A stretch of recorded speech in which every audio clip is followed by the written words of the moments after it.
Assalamualaikum warahmatullahi wabarakatuh. Perkenalkan, nama saya Fatia Adira Fauzi dengan NIM 2001447, mahasiswa dari Pendidikan Masyarakat Universitas Pendidikan Indonesia di semester 5. Pada kesempatan kali ini saya akan memaparkan laporan akhir terkait tugas ujian akhir semester metodologi penelitian. Tahukah Anda, era Society 5.0 dan manusia saat ini sedang bersaing secara kompetitif, sehingga menuntut manusia itu untuk semakin cepat.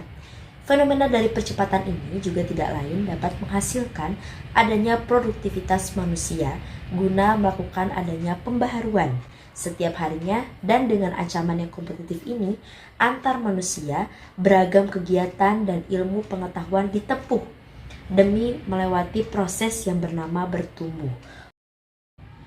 Tercatat secara resmi dalam data The Conference Board pada Total Economy Database, tercatat bahwa produktivitas manusia tahun 2017 telah menembus di angka 24,6 ribu US dollar, dan ditambah Indonesia juga telah menduduki peringkat ke-4 ASEAN.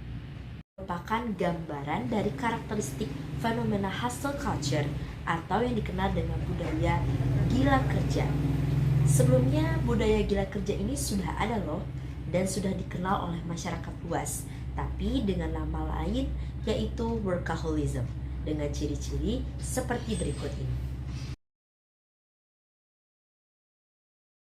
Tercatat dalam salah satu studi literatur, What You Love Is Killing You. Stop hustle culture in the performing arts. Hal inilah yang mengakibatkan adanya dampak buruk dari budaya hustle culture itu sendiri. Lantas, seperti apakah dampak negatif atau dampak buruk yang terjadi apabila kita selalu bekerja keras dan selalu memegang prinsip budaya hustle culture tersebut? Inilah dampak-dampak negatif atau dampak buruk yang bisa kita alami. Lantas bagaimana kaitannya dengan komunikasi? Komunikasi sudah selayaknya manusia melakukannya karena manusia merupakan makhluk sosial, yaitu membutuhkan adanya bantuan dari orang lain. Sehingga komunikasi yang terjalin di sini digarisbawahi adalah komunikasi interpersonal. Utamanya dan urgensi paling pentingnya bahwa komunikasi ditanamkan sejak dini dibentuk dari keluarga. Karena keluarga merupakan salah satu pendidikan pertama, salah satu bentuk komunikasi pertama saat kita lahir ke dunia ini. Maka dari itu, komunikasi yang terjalin antara kita dengan keluarga sudah seharusnya dapat diterima dengan baik dengan adanya komunikasi yang efektif. Komunikasi keluarga itu penting sekali karena satu, menciptakan adanya kesamaan. Kedua, bisa membina keakraban. Ketiga, dapat menjaga keharmonisan. Dan yang keempat adalah mengenal pribadi seseorang. Namun, jika hustle culture ini ternyata memberikan sebuah dampak kesibukan, apakah hustle culture ini dapat memberikan dampak negatif bagi komunikasi, terutama komunikasi di dalam keluarga? Beberapa penelitian sebelumnya sudah berkaitan dengan permasalahan yang sudah dibicarakan, diantaranya adalah sebagai berikut. Namun, perbedaan dari penelitian ini adalah lebih ditekankan pada penggambaran kondisi budaya hustle culture itu sendiri terhadap komunikasi dengan orang tua atau dengan keluarga. Maka dari itu, saya, Fatia Adira Fauzi, dengan ini mengangkat judul penelitian dengan judul Analisis Budaya Hustle Culture Mahasiswa Terhadap Komunikasi Keluarga. Batasan dari penelitian ini adalah subjeknya merupakan mahasiswa dari Prodi Pendidikan Masyarakat khususnya di angkatan 2020 dan 2021. Jika adanya gambaran dan dampak yang diakibatkan terhadap adanya suatu karakteristik terhadap komunikasi keluarga. Langkah yang pertama, rumusan masalah yang diambil berdasarkan dari identifikasi masalah yang ada. Masalah-masalahnya ada dalam berikut ini. Maka dari itu, rumusan dari masalah diambil dari identifikasi masalah menjadi seperti ini. dengan tujuan sebagai berikut ini. Dan untuk manfaatnya adalah dan dijabarkan dalam bentuk seperti ini. Mengenai kajian teori yang dibahas adalah 1. Hustle culture itu sendiri, yaitu dengan definisi hustle culture.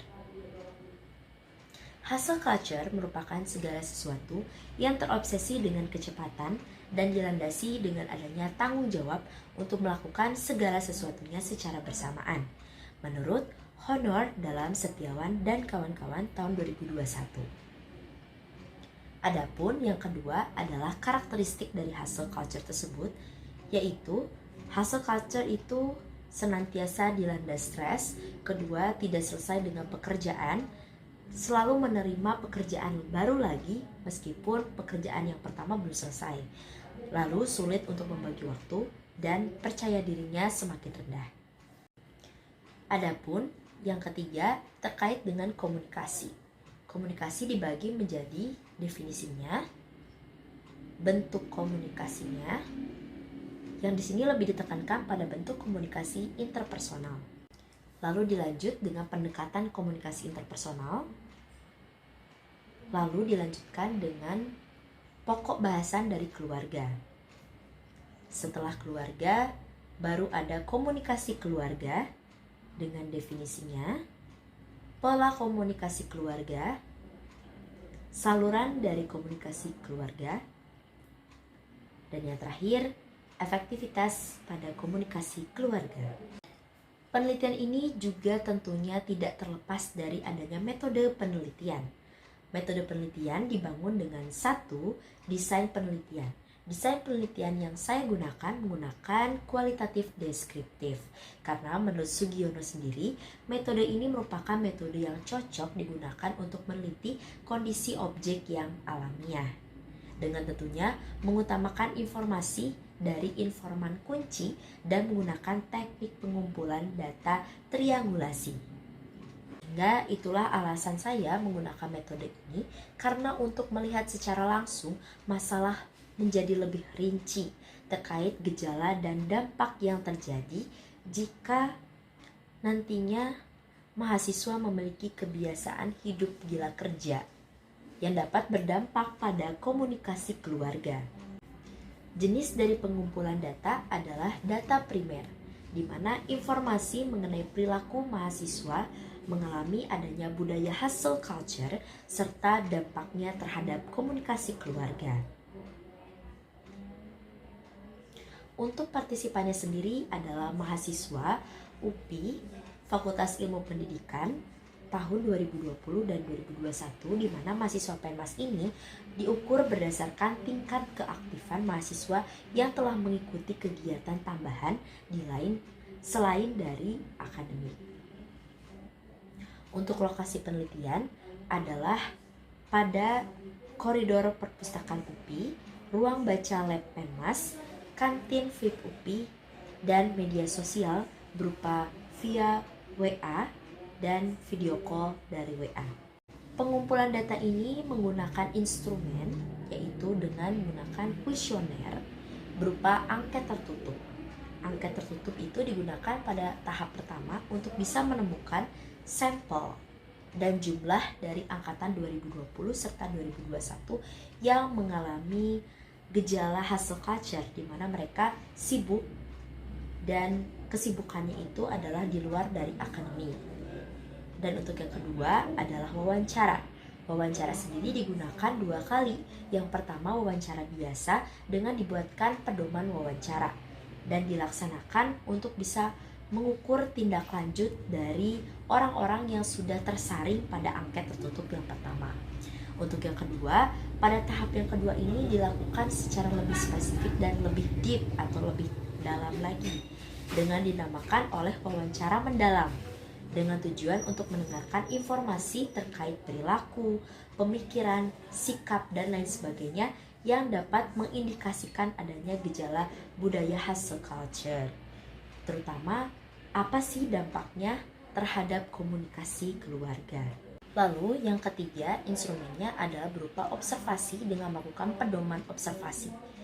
di mana observasi ini dilakukan secara sembunyi-sembunyi agar informasi dari beberapa pihak terkait yang dilakukan oleh subjek penelitian ini dapat menunjukkan adanya keaslian tanpa adanya manipulatif dan dapat dirancang secara alami.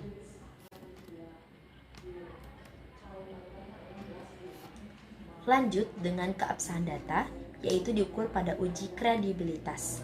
Uji kredibilitas sendiri merupakan proses dari triangulasi.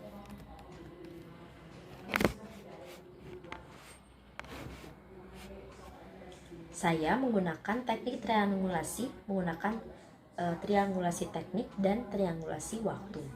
Yang kedua adalah uji transferability, yaitu kegiatan yang tergantung dengan pembaca sampai mana sudah memperoleh adanya gambaran dan pemahaman yang jelas mengenai laporan penelitian yang saya sajikan. Lanjut dengan uji dependability dan uji confirmability.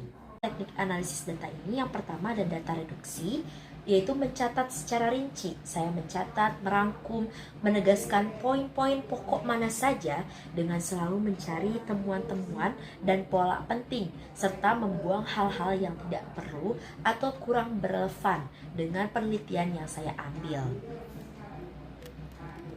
Yang kedua, data display. Data display sesuai dengan namanya adalah penampilan data. Maka dari itu saya menggunakan diagram berbentuk circle atau bisa digunakan tabel juga, yaitu tabel yang digunakan untuk pedoman wawancara, pedoman observasi, dan juga untuk kisi-kisi dari pembuatan angket tertutup sendiri. Dan yang terakhir adalah data drawing atau verification. Setelah saya menggambarkan data, setelah saya mengolah data, penggambaran dan pengembangan dalam mewujudkan menjawab rumusan masalah pada umumnya akan tergambar. Dan akan tergambar ini berupa sebuah temuan baru yang nantinya diharapkan dapat digambarkan melalui gambaran deskriptif yang objektif. Untuk dari referensi yang saya menggunakan referensi sebagai berikut. Terima kasih untuk semua yang telah mendengarkan saya, yang sudah memberikan atensi atau perhatian dari awal hingga akhir. Semoga ilmu ini dapat bermanfaat, dan terima kasih kepada dosen pengampu yang telah memberikan kesempatan kepada saya untuk bisa menjelaskan atau memaparkan hasil dari tugas akhir laporan ujian akhir semester metodologi penelitian. Saya Fathia Dira Fauzi, mohon maaf bila banyak kekurangan. Wabillahi taufiq wal hidayah. Wassalamualaikum warahmatullahi wabarakatuh.